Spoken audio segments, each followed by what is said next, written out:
আজকে M A খান সাহেবের শাহাদাত বার্ষিকী উপলক্ষে আজকে আমাদের প্রাণপ্রিয় নেতা জনাব তারেক রহমান, ভারপ্রাপ্ত চেয়ারম্যান, এবং ডক্টর জুবাইদুর রহমান ওনারা আসছিলেন।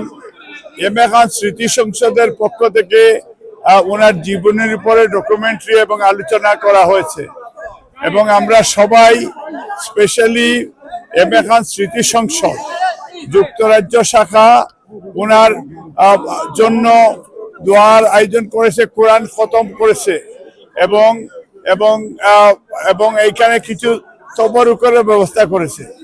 আমরা এম এ খান, শহীদ রাষ্ট্রপতি জিয়াউর রহমান এবং দেশনেত্রী বেগম খালেদা জিয়ার যে অসম্পূর্ণ কাজ, বেগম খালেদা জিয়ার সুস্থতার জন্য আমরা দোয়া করেছি এবং বাকি কাজগুলি যাতে ভবিষ্যতে তারেক রহমান বাংলাদেশে গিয়ে বাংলাদেশের প্রধানমন্ত্রী যখন হবেন তখন সিলেটেরও এবং প্রবাসীদের বিষয়টাও সবার ডিমান্ড যে উনি যেন বিশেষ করে প্রবাসী এবং সিলেটি বাংলাদেশের পাশাপাশি আমাদেরকে একটা সুনজরে দেখে, এটা সবার একটা ডিমান্ড ছিল।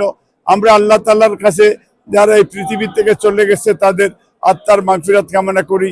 বাংলাদেশের প্রথম প্রেসিডেন্ট শহীদ রাষ্ট্রপতি জিয়াউর রহমান, এম এ খান এবং জেনারেল এম এ জি উসমানী এবং আমাদের নেত্রী, আমাদের মা মাদার অফ ডেমোক্রেসি, ওনার সুস্বাস্থ্য দীর্ঘায়ু কামনা করছি। এবং ডক্টর ইউনূসের প্রতি আজকের এই অনুষ্ঠান থেকে আমাদের আহ্বান থাকবে যে ফেব্রুয়ারি মাসে যে ঘোষণা দিয়েছেন, এই ফেব্রুয়ারি মাসে যাতে অন টাইম ইলেকশন হয়, এইটা আশাবাদ ব্যক্ত করে সাংবাদিক ভাইদেরকে ধন্যবাদ দিয়ে আমার বক্তব্য শেষ করছি। মহান আল্লাহ সর্বশক্তিমান আল্লাহ আমাদের সকলের। বিসমিল্লাহির রহমানির রহিম।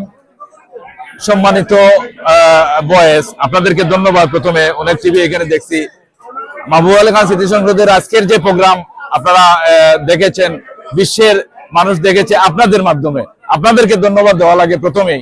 আমি আশা করব আগামীতেও আমরা প্রোগ্রাম করব সবসময়। আজকের প্রোগ্রাম আপনারাই জানেন, সব ব্যর্থতা আমাদের, সফলতা আপনাদের। ধন্যবাদ। দোয়া মাহফিলের যে আয়োজন করেছি আমরা, এখানে অনেক ভুল ত্রুটি আছে আমাদের, হয়তো অনেক কিছু মেনটেন করতে পারিনি। সেটার জন্য সবার কাছে আমি দুঃখ প্রকাশ করছি মাহবুব আলী স্মৃতি সংসদের পক্ষ থেকে। আর মাহবুব আলী স্মৃতি সংসদ আমরা যে প্রোগ্রামটা করছি ওনার 41তম শাহাদাত বার্ষিকী উপলক্ষে আমি তার মাগফিরাত কামনা করছি এবং সবার কাছে ওনার জন্য দোয়া চাইছি, দেশনেত্রী বেগম খালেদা জিয়ার জন্য দোয়া চাইতেছি। এবং আমরা যে প্রোগ্রাম করেছি সেই প্রোগ্রামের মধ্যে দেশনায়ক জনাব তারেক রহমানের সুস্থতা কামনা করছি এবং আগামী রাষ্ট্রনায়ক দেশনায়ক তারেক রহমান যাতে দেশে ফিরে গিয়ে দায়িত্বভার নেন সেই আশাবাদ ব্যক্ত করছি এবং জিয়াউর রহমানের আত্মার মাগফিরাত কামনা করছি।